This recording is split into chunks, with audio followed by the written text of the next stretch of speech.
Hello and welcome to the Scrutineer. I'm Mike and I'm here for SimNews.TV and I'm looking at the GPVWC.com Super League. So we are here, if you've been watching the series, we're here in round 2 tomorrow. So we're looking at all the upgrades and everything that goes into tomorrow's race. So round 1 you can review back on their website and you can look at our show, the Super League show that happened last week, where they looked at everything that happened in round 1. So join Jake, Ben and Casper for that. In the meantime, have a watch of this. So we're going to go through all the car upgrades, we're going to go through all the engine upgrades, we're going to go through the engine choices, and we're going to go through the tyre choices. So 3 of those we didn't have last time. If you remember rightly, first round was all equal. This round there's upgrades on the cars. Brilliant. So this is where we get to see the teams actually making a difference and what goes on behind them. At this stage it's still quite small, so it might not, drivers can really make that difference, but they can make a huge difference to what goes on track, and you may not realise it. So, we're going to start off with the car development. I'm going to have to use my notes for this because it gets a bit technical. Right? So, at the moment, as we discussed a few episodes ago, if you haven't watched them, watch below, we discussed that teams can do 2 upgrades at a time, plus 1 pit upgrade. Now, the pit upgrade itself doesn't impact the car speed that you see on track, but obviously it makes the pit stop times a bit quicker. So, quite a few teams chose to do that, and they did the tyre change. So their tyre change will be ever so slightly quicker, roughly 0.2 of a second-ish. It changes ever so slightly per team, because they do it ever so slightly differently. But at this stage, I'm going to discount that. The teams that have done that, though, are Vodbull, Nordson, Adonis, Hawkeye, Red Archer, and Storm have got half of one. So looking at that, those guys will have ever so slightly quicker pit stops than the other half of the grid. Discounting that, though, we're going to look at all the other upgrades. So the upgrades may be on the site, but this is where you actually get to see what makes the difference. So we're going to go through each of the teams in championship order. So we're going to go down them and show you exactly what's been put on those cars, because it might really make a big difference to the actual championship standings come next round.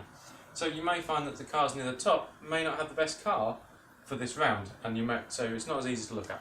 So we're going to go through, so let's have a look at Vodbull. So Vodbull lead the championship, and they've developed and put 31 points worth of development on the car for this round. So they've done the front wing and the body drag. It's quite a common theme, those two.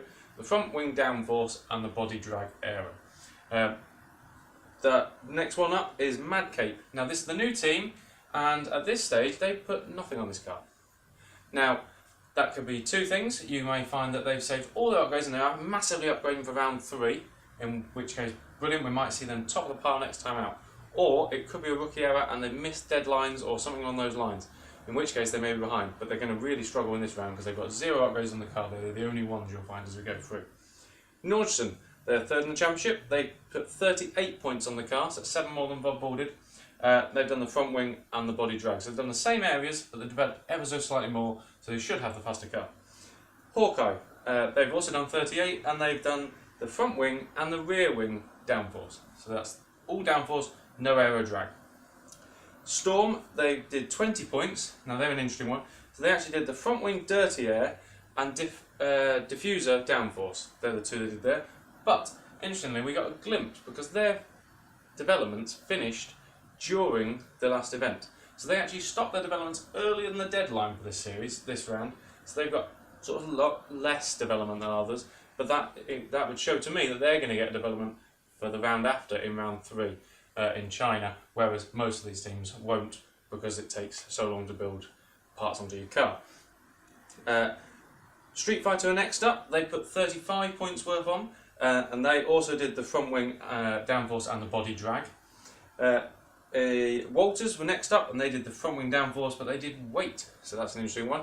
We saw weight being a very key one last year, but they're the only ones to go for it so far on the list here. Adonis, so they found themselves quite far down the standings at the moment from last round, but they did front wing downforce and rear wing downforce. That's the same as Hawkeye, and they did 39 points as the highest so far, which is not surprising because Adonis did have, if you remember rightly from episode 1, they managed to get the best engineer for development, so they can develop ever so slightly faster than others, but they did pay that big financial price.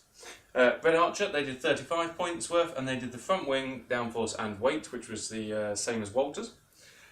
Woods then come at 37 points, and they did weight and front wing drag, which is a different one again, so no downforce on that car. Green Stripes Racing did weight and body drag, so again, Similar, but the body traditionally was worth more than the front wing, but we're finding this year a lot of cars are going for the front wing, so that might be the better option, you never know. And then Kerno, bottom of the pack, but they did 40 points of development. So that's actually the most any teams managed to put on their car, but they did diffuser downforce and weight. So that's two very different ones again. So you can see there already, there's quite a lot of different ones there. There's a few themes forming with the front wing drag, front wing downforce being particularly the favourite there, and a few other drag ones as well. But generally it's going to be really interesting to see if any team there has made a complete error in judgment, or have the majority have made errors in judgment. We don't know. There's not going to be massive differences at this stage, but just show where the teams are sort of heading already. Next time out, they may put the same developments on again. They might be able to do that for the 4th round, or they may do something completely different and choose again. It'll be really interesting to see. Will some of them impact from what they see from other teams? That's the other thing that can happen as well. Some teams then decide, and engine manufacturers, they all decide to change and move to others.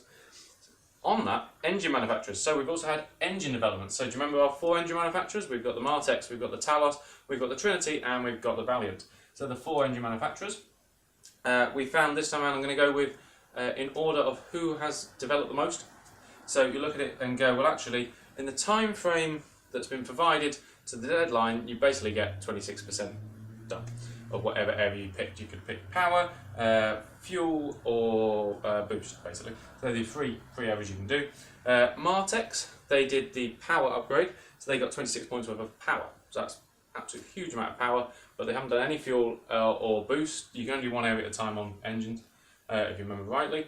So that means they've gone different to the others, as we'll see. So they've actually gone with power, which should give them a bit more brake horsepower, but they won't necessarily be able to weight save on fuel. They'll still have to fuel save a bit, and they may not be able to use as much boost. The Talos and Trinity did exactly the same. They did 26 points, but they did the same thing together in that they both picked fuel. So that means they can use a lot. Well, they can use less fuel across the course of the race, which means that it's less weight on the car as they're going round, or they can potentially use more fuel but use a higher boost setting. So there's that balance and a few options there for them, but they haven't got the raw brake horsepower that the Martex will have. Valiant also did fuel, but they only did it to 20%. So they've stopped early, which suggests they're going to get an upgrade in for next round, whereas the other 3 will wait for round 4. So that's going to be an interesting one as the season develops as well. Will that be enough compared to the others? So they can save a bit of fuel. They can choose to use it on the extra boost. They could choose to save some weight, or will it be enough to do that? I don't know. Then we go to engine selection. So not only that, so we've got all those engines. That's the fresh engines if they've provided a fresh engine by the manufacturer. The teams then have to remember rightly to choose their engine choice. So they've got 6 engines per car to last them across the course of the whole season. So they've roughly got to survive 3 races, but they wear down. As they wear down, they lose brake horsepower. So you don't want a worn-out engine that might even fail on you. They can fail, but at the same time, at this stage, they've only maximum done 1 race on that engine. So if they've done that, roughly they've knocked about 30% of the life of that engine off, so 70%. In doing so, they're roughly about 5-6 kilometres brake horsepower down on the cars that would their normal standard engine at 100%. Obviously, Martex have also moved power forward, so that mixes it up a little bit more, but that's a rough guide to get you going. So we'll go through the teams as well, back in championship order again. You'll find that we did have quite a few DNFs in the first round, and in doing so, yes, they crashed out, but actually they saved that engine. So if you crash out on lap 1, you might as well crash out on lap 1 rather than lap 40, because you saved that engine. So quite a few of them got 99%, 100%, some of them went out on lap 1. Could be beneficial, because they're still using Unit 1. So Vodbull though, Van Buren, he's got a 70% engine, because he's using his engine that he used last time out to win at a canter, so that's 70%. Capit, on the other hand, in the second Vodbull, has a 100% engine. So he's chosen to take a brand new engine, so he's got more power than his teammate, so we'll see how that pans out as well. Mad Cape, remember they've got no developments on the car, but De Jong went out quite early, so he's got 97% engine using the same unit. Morris, again, has done what Capit has done and chosen a fresh engine, so he got 100% as well with Morris, coming second last time. Surprising really with that, considering their car isn't going to be up there with the others from a development point of view. So it's going to be very interesting to see. Nordstrom, Fiduk did well last race out. He's kept with that engine at 68%. It's very similar to Van Buren. A couple of percent means not a lot, but they have had that brake horsepower increase. Gaia went out very early, so he's at 99%. Still keeps that same engine. Could be a big difference down the line, because these guys have got to, at some point, use engines that are less less powerful. Hawkeye, Cooper, he's picked 100% engine, so that's another one that'll be interesting to see as well how they go. Olsen though comes in at the 68%. Storm with Gexella, who didn't finish, so he ends up with 85%, and McNaughton at 68 for finishing there. Street Fighter, Horrell didn't finish, so he gets 88%. Franchik / Minek, we don't know who's racing yet, I'm going to assume Minek at this point. He got 70% engine because he did very well last race and got to the end. Walters, Boldy is on 69%, and Karanku on 96%. Adonis with Kantanen at 82%, because again did not finish, and Lopez at 65%. Red Archer we move on to next. Benningfield comes in at 69% and Hins at 71%. Woods with Redshaw at 66 and Jacobs at 66 as well. That is a very even team. Same guns there, they've stuck with the same. GSR, they have Varley at 100 and Beavis at 95. Unfortunately, with those two, Varley's chosen a new one there. And Kerno, DeVos has 83 and Zapanic, who finished, got 69%. Really interesting to see actually that there's not many that have chosen a French engine for this event, so maybe the ones that have or the ones that did not finish might actually have quite a big advantage. Obviously there's so many factors involved in this, that there's so many different combinations, it's going to be really interesting to see. But, you know, it gives you a bit of a guide. Now, do you remember we went through tyre choices last time? If you watched the Super League, so if you watched the race, that made such a difference last time out. We've already found out that these tyres make such a difference. There's some amount of overtaking, amount of different strategies we saw from 5 to 2, different pit stops. It was incredible. Tyre choices, and we had three different sets last time. This time though, they've gone a lot more the same. There's only 2 teams that have gone differently. So we've got Adonis and Woods, who have chosen the super soft, soft and medium. So that's our middle 3 again, not the ultras. They haven't got the qualifying tyre and they haven't got the hards. No one's gone for the hards yet. So those 3 are the 3 they've chosen. Interestingly, that's different to last time. So they're, of the teams that didn't use the ultras last time, you remember there was 4, they weren't them. So they've chosen, actually, we don't want that strategy, we want to go on the harder tyres. All the other teams though, so went with the Ultras, Super Softs and Softs. There was 4 teams that did that last time out, including race winner Van Buren, and in doing so, all the other teams, bar those 2, have moved to that strategy as well. Obviously it's different tracks, so it makes a big difference, you know, but that means it's interesting to see that that's the route. All 4 teams that didn't choose the Ultra last time have chosen it this time. So to me that says actually, they know they've made the error, they should use the Ultras, which does make me question what Adonis and Woods are thinking, but hey, they might prove me completely wrong and be brilliant this time out. They'll either be right up there or absolutely nowhere. So it'd be really interesting to see that as well. So that's your 4, we're going to run for every time. So we've got car upgrades, let's review that. We had car upgrades, we had engine upgrades, we've got engine choices, and we had tyre choices.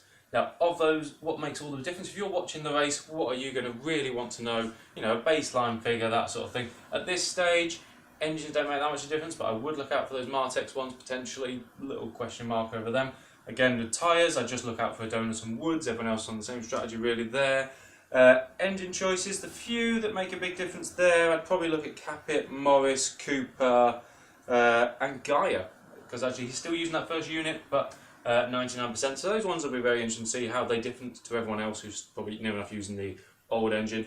Car-wise, it's still very early, so we're talking very minor differences.